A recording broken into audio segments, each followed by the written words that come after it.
2025년 을사년이 시작됐습니다. 일단 1월 1일이 넘어가면 그 뒤 날들은 손살같이 지나가 버리네요. 올 한해도 꿀카페 유사장의 미지근한 영상을 시청해주시는 여러분들의 가정에 행복과 건강이 가득 넘치시길 진심으로 바랍니다. 새해가 되면 날이 달라진 것처럼 모든 것들이 새롭게 느껴지는데 올해는 또 어떤 재미있는 일들이 일어날까 하는 기대와 어떤 환경 변화가 있을까 염려하는 마음과 걱정도 함께합니다. 늘 그랬듯이 사람과 벌은 환경에 적응하며 자연의 이치에 따라 살게 되겠지요. 개인적인 생각으로는 벌들이 사람보다 환경에 더 빠르고 영리하게 적응한다 느낍니다. 붓글씨 쓰기 전에 벼루에 먹을 갈대 마음을 가다듬듯이 벌 보기 전에는 훈연기에 마른 칡에 불을 붙이며 마음을 다잡습니다. 붓글씨 쓰기와는 결이 다르지만 마음은 같겠지요. 훈연기 없이 벌통을 열면 벌들에게 쏘여서 아픕니다. 몇 년을 해도 아픈 건 아픕니다. 훈연기 없이 볼 때는 쏘일 각오를 하고 벌통 뚜껑을 열어요. 바닥에 떨어진 죽은 벌들은 날이 따뜻한 오후에 나왔다가 갑자기 추워져 못 들어간 벌일 수도 있고 나이가 많아 떨어져 죽은 벌일 수도 있습니다. 처음 양봉을 시작하게 되시면 벌들이 궁금해서 매일매일 벌통 뚜껑을 열어보게 될 겁니다. 꿀카페 유사장도 처음에는 벌 보는 장면이 꿈에 나오고 자려고 누우면 천장에서 벌들이 날개짓하는 게 보이는 착각을 하기도 했습니다. 지금은 여러 가지 일을 같이 하니 바쁘기도 하지만 어느 정도 시기마다 약간의 데이터가 있어서 안 봐도 상태를 알 수 있지만요. 그래도 궁금한 것은 궁금합니다. 첫 통을 열어볼게요. 오늘은 1월 22일 제1봉장의 벌들을 들여다보려 합니다. 요즘 기온이 마이너스 7도에서 상온은 13도까지 왔다 갔다 해서 그런지 강군들은 벌들이 한쪽에 뭉쳐있지 않고 살짝 풀어진 느낌이 드네요. 월동 중간중간에 몇 통 열어봤는데 바닥에 죽은 벌도 좀 보이고 벌의 량도 작년 대비 반장에서 한 장 정도 빠지는 것 같아요. 제가 벌을 깨울 때 중점적으로 보는 게 두 번째와 세 번째, 벌집직 소비를 집중적으로 살펴보는데요. 그 이유는 식량 상태와 봉판 유무를 확인하기 위함입니다. 소비 축소를 굳이 하지 않고 가운데 가리장만 쳐서 이대로 키워도 잘 클 것 같습니다. 가리장은 방과 방 사이에 구분을 짓는다고 생각하시면 될 것 같아요. 중간에 가리장을 치는 이유는 여왕벌을 안쪽이든 바깥쪽이든 한쪽으로 가게 되면 벌들도 자연적으로 여왕벌 있는 곳으로 가기에 한쪽으로 격리를 시켜서 산란을 조밀하게 받는 목적과 날씨가 추워지면 벌이 가리장 안쪽으로 몰려들어 육아열을 발생시키는데 도움이 된다고 생각합니다. 벌은 사람과 같은 정원 동물입니다. 그래서 36.5도의 온도를 유지하기 위해 겨울에는 서로 뭉쳐서 벌통 안에 일정한 온도를 유지하고 더운 여름에는 날개짓을 해서 벌집 안에 열을 떨어뜨리기도 합니다. 찬바람이 들들어가라고 비닐개포를 얹습니다. 개포와 보온덮개도 얹어줍니다. 저는 비닐개포를 필수입니다.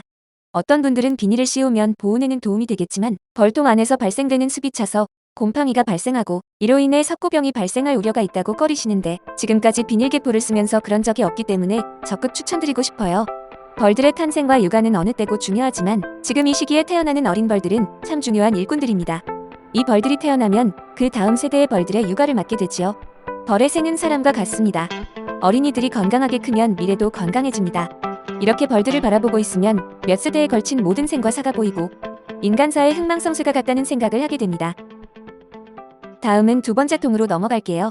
개포에 붙은 벌들이 밖으로 떨어지지 않게 잘 털어 넣어요. 이 통은 벌이 제법 많이 붙었어요. 바닥에 벌이 많이 떨어지는 거 보니까 많은 벌들이 겨울을 잘 나고 살아있어서 마음이 뿌듯해집니다. 벌집에 봉판이 있는지 없는지 살펴봅니다. 봉판이란 여왕벌이 벌방 안에 알을 낳고 애벌레를 먹여서 뚜껑을 닫은 벌집을 말하는데 그 안에는 변태하는 어린 벌들이 태어나기를 기다리고 있습니다. 말하자면 연근은 단계지요. 그런데 이런 벌들에게 붙여서 기생하는 진드기가 있습니다. 첫 매검에서 이 진드기들을 없애기 위해 벌집을 드러냅니다. 진드기를 없애는 가장 자연적인 방법입니다.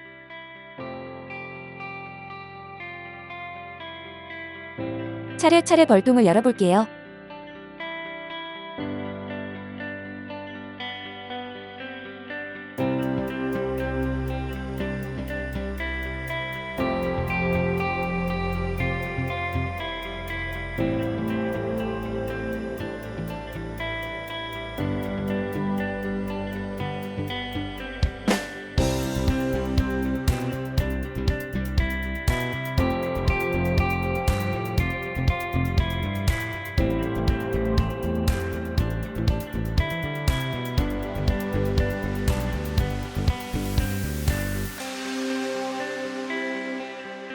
보유한 벌통을 다 본 결과 봉판이 있는 벌집은 4통이었습니다.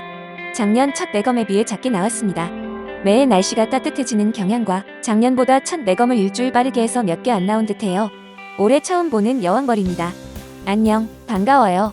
올 한해도 건강한 알들을 순산해주세요. 이 벌집 소비는 봉판이 있기에 여왕벌과 벌들을 털어내고 드러내겠습니다. 이 봉판에는 어두워 잘 보이지 않지만 여왕벌이 낳은 알도 있고 애벌레도 있고 붕괴 중인 아기벌도 있습니다. 봄솔로 붙은 벌을 털어냅니다. 겨우내 먹이로 줬던 먹이장이 남았습니다. 이 먹이장도 벌들의 세력과 맞지 않기에 드러내겠습니다. 비교적 따뜻한 온도의 벌통을 열어봐야 하기에 나머지 벌통은 내일 오전에 열어봐야 합니다. 추울 때 벌통 뚜껑을 열었다가 밖으로 떨어지는 벌들은 얼어 죽게 되니 추워지면 바로 벌 보는 것을 그만둡니다. 꿀카페 유사장의 모자에 붙어 따라온 벌이 차 안에 온도가 올라가자 날아다닙니다. 지금은 춥기에 한낮에 풀어줘야 합니다. 그래야 다른 벌통에라도 들어가겠지요. 다음 영상은 변태 후 방에서 나와서 화분떡을 먹고 있는 어린 벌들을 볼 수 있을 것 같습니다. 다음 영상에서 만나요. 구독, 좋아요, 알림 설정은 벌 한 마리 늘리는 힘이 됩니다. 감사합니다.